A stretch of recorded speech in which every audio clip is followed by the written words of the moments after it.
नमस्कार। आज हम पढ़ने वाले हैं कक्षा 8 का लेसन 7 पौधों और जंतुओं का संरक्षण। इसमें सबसे पहले हम जानेंगे वनोन्मूलन क्या है और इसके क्या कारण हैं।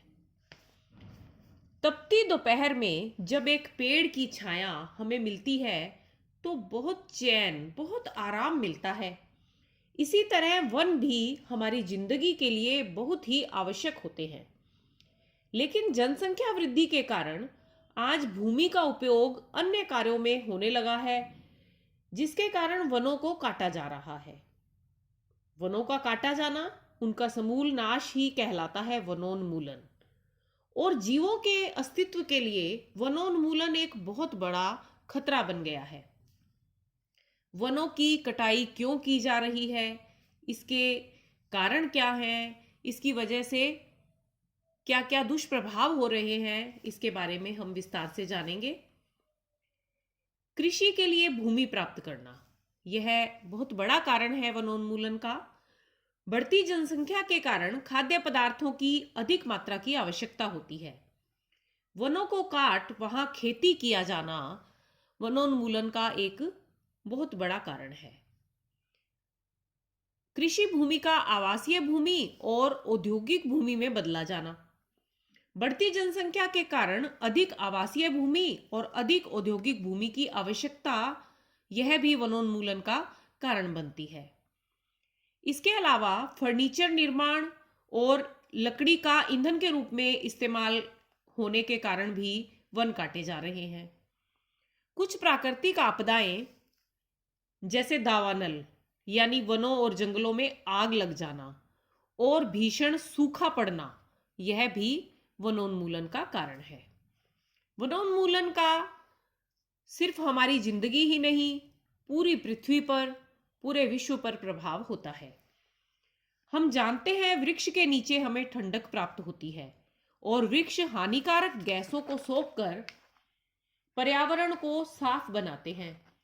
जब एक वृक्ष ऐसा करता है तो वन कितने बड़े पैमाने पर यह महत्वपूर्ण कार्य करते होंगे, यह आप अंदाजा लगा सकते हैं।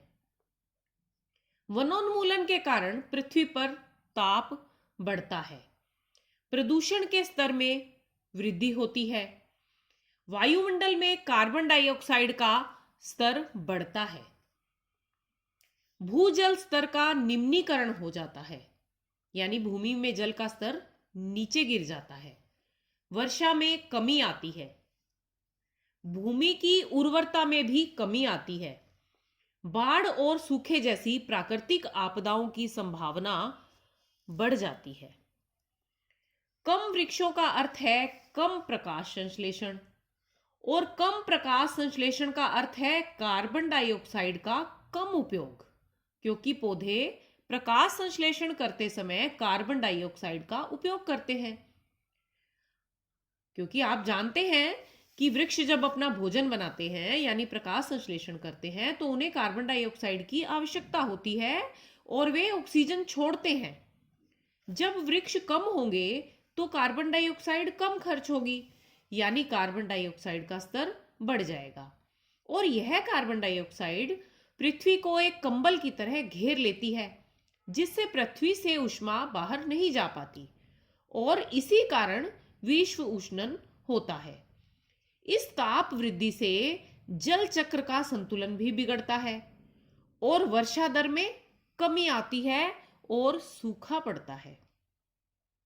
अगर आपने कभी घास या खरपतवार को उखाड़ कर देखा हो तो आप जानते होंगे कि इनकी जड़ों के साथ मिट्टी जुड़ी हुई सी रहती है, यानी पौधों की जड़ें मिट्टी को बांधे रखती हैं। पौधों की जड़ों का यह गुण मृदा अपरदन को रोकता है, यानी मिट्टी को बहने नहीं देता। जब एक क्षेत्र से बहुत से वृक्षों को हटा दिया जाता है तो वहां मृदा अपरदन अधिक होता है, यानी मृदा की ऊपरी परत हवा या जल के कारण आसानी से हट जाती है, जिससे मृदा के नीचे कठोर चट्टानें दिखाई देने लगती हैं। ऐसा होने से मृदा में ह्यूमस की कमी होने लगती है, जिससे मृदा की उर्वरता कम हो जाती है और धीरे धीरे उपजाऊ भूमि बंजर जमीन में बदल जाती है और वहां बन जाता है मरुस्थल। इसे मरुस्थलीकरण कहा जाता है।